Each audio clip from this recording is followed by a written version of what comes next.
Most investors ask, what is the rent? But the better question is, how old is the roof, the HVAC, the plumbing, the electrical, and the appliances? Because rent is monthly, but capital expenditures, unforeseen repairs on older homes hit all at once. Today's topic, we're going to be discussing new construction real estate. Today, we're comparing new construction rentals versus rehabs, not just from a curb appeal standpoint, but from tenant demand and risk management standpoint. So with new construction homes, you're buying a lot less risk. And as I mentioned in the beginning, a lot of clients, new investors, they're going to ask, what's the rent? Are we near the 1% rule? Now, the 1% rule is simply a $200,000 house renting at $2,000 a month would hit that 1% threshold. And it's a big fallacy, in my opinion. I understand it if you're looking at 10,000 properties in the same neighborhood, in school district, and type of property and year, then yes, you want to get the most rent for the same property, of course. What I've learned through experience is when you're in a bad neighborhood dealing with a, let's say, $100,000 house, it's very easy for that 60, 70, 80-year-old $100,000 house to rent for 1,200. And then the new investor will see, oh, I'm getting great cash flow on paper being the key, because that 60, 70-year-old house has a $7,000 air conditioner replacement. That's more than half of your year's rent, let alone the taxes you pay. You have a mortgage payment. If you have obviously insurance you should carry and would need with your payment, and then what you pay the manager out of the rent, assuming you aren't managing it yourself. So buying a new home, although the paper cash flow rarely is 1%, and it never looks as attractive as an older home, what you're really buying as an investor is peace of mind. Manufacturer warranties, majority of new construction coming with a 1 to 10 warranty, where you have literally anything that can break in the first year, 2 years for all the mechanical delivery systems, and 10 years for the major items like the structure, the habitability of the property, the air conditioning unit, and roofs typically even longer. The average roof shingle is 25 to 35 year shingle lifespans, where you don't have to worry about the major repairs, and more importantly, don't have to keep the what's called capital expenditure aside. Because what CapEx or capital expenditure is planning for those items. And the easiest mistake to make as an investor is not having enough CapEx. And a recent example that I want to share, because it literally happened last week, the only property I have that was built before 2010 in my portfolio is a fourplex that I refinanced in 2021. So I was able to get a 3.5% rate, and as much CapEx as I have to spend, I'm going to keep that since the rate was really low. And this property was initially just under 40,000 invested. The rents have gone up from 2017 when I purchased it, 400 per unit to 600 to 700 per unit. So especially with my low mortgage payment, even after regular maintenance, paying my management team, mortgage, taxes, insurance, on a good year, we're going to net 9 to 11,000 in income, which is over 25% cash on cash. And that's phenomenal. I'm currently going on a tenant that needed to be evicted, which happens more often when you're in a lower class neighborhood dealing with rehabs versus brand new homes in great areas that attract the best tenants. Doesn't mean that's never going to happen to your property. It's an inevitability as a real estate investor, and we plan for it. It's a lot more painful on the older homes.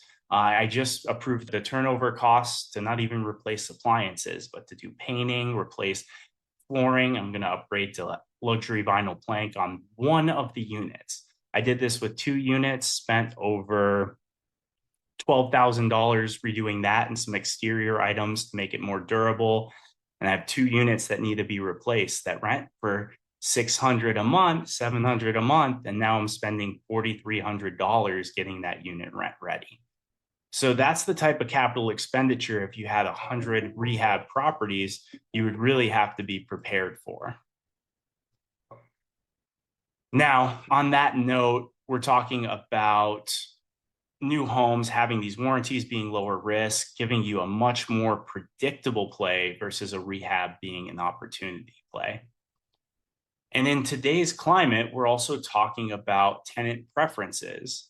Millennials, Gen Z, and modern renters, they are making up almost half the rental pool. Millennials are 46% alone, according to a recent Zillow study, and tenants do not lease your spreadsheet. They're not renting your property because it makes you good cash flow. They're leasing the kitchen, the laundry, the Wi Fi, the parking, the safety, and the feeling that nothing is going to break. So, new construction can not only demand the best rents, but also retain the best tenants, especially as we go into the future and millennials are going to be making up the vast majority of renters very soon. New constructions designed around their expectations with things like open floor plans, modern kitchens, in-unit laundry, energy efficient appliances. So not only do you pay less utilities when it's vacant, the tenants are paying less, and that matters to them. We've all seen our electric bills with the high inflation we're having. It can make a big difference for tenants picking your place, staying there, and having ultimately less vacancy when you're dealing with a brand new home. And the best maintenance call is the one that ultimately never happens. With my new homes bought within the last few years, I don't get a phone call when this maintenance needs to happen because there's a warranty in place and the warranty department is getting a call from my property manager. And when we're talking about rehabs, you're executing so much more risk. The closing can take longer. The inspections can just be a waste of time if there's some major issues that aren't fixable, like foundation issues, structural issues. And even if those don't show up on a home that's 60, 70 years old, it's a very big possibility. So whether it's newer or brand new, you're taking a lot less risk. You don't have that CapEx coming out of nowhere. And if anything you take from this broadcast today, it's that don't just ask what the property rents for when you're looking at an investment. Ask what it's about to cost you. And at the end of the day, with new construction, it's really not about avoiding risk and work forever. A brand new home today, 20 years from now, will be 20 years old and out of a lot of the warranties we're talking about. It's about buying time, getting more tenant appeal, fewer early surprises, and in rental real estate, that's just as valuable, if not more so, in my opinion, than taking the risk to make a better return on an older home, which can be great for someone who wants to is a contractor and gets discounts on building materials, has their own work crew, can cut a lot of corners to save on that. Most investors, myself included, being an out of state investor, buying in the markets with the best cash flow and growth, where it's way too expensive locally and doesn't make sense to invest, you're beholden to paying other people for those things. So why not minimize that as much as possible as an investor and ultimately set yourself up for a lot more success with this investment? And when we are scaling here with new construction homes that give us fewer unexpected expenses, easier forecasting, better cash flow planning, success isn't about maximizing those returns. Sometimes it's minimizing those surprises. So the road ahead being less capital expenditures costing you funds that go towards your next investment or that you're saving towards your next investment, and not having to keep as much capital expenditure cash available when you're having things like homes rented out, newer with longer tenants that stay longer, turnovers when tenants move out being a lot less painful than what I'm experiencing on a one bedroom of one of four of my fourplex versus a new 1700 square foot home that is always less than 1,000 with these turnovers early on. And when we're talking about new construction and where it's being built, one of the videos here I'm excited to share with you as well is what's going on in the climate with the government banning institutions from buying and building new homes. More importantly, this is where the majority of the population growth is, the job growth is, the infrastructure investment, and ultimately the long-term appreciation potential. The market matters more than the specific property. And that's where new construction is in demand in these growing markets where there's not enough housing for the amount of new job growth, population growth, economic development, and rental demand coming into these areas. So ultimately, built to rent isn't an accident. It's a strategy built around what today's renter wants, with long-term ownership model designed specifically for renters, consistent standards.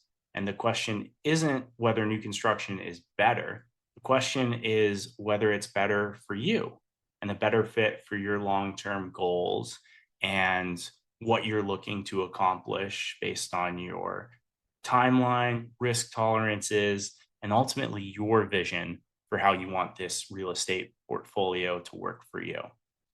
So if that's something we're going to have a Q&A on as well, you can book a time with our team and get to discuss that and see if new construction is the right fit for you or if a rehab is a better fit based on what you're looking to accomplish.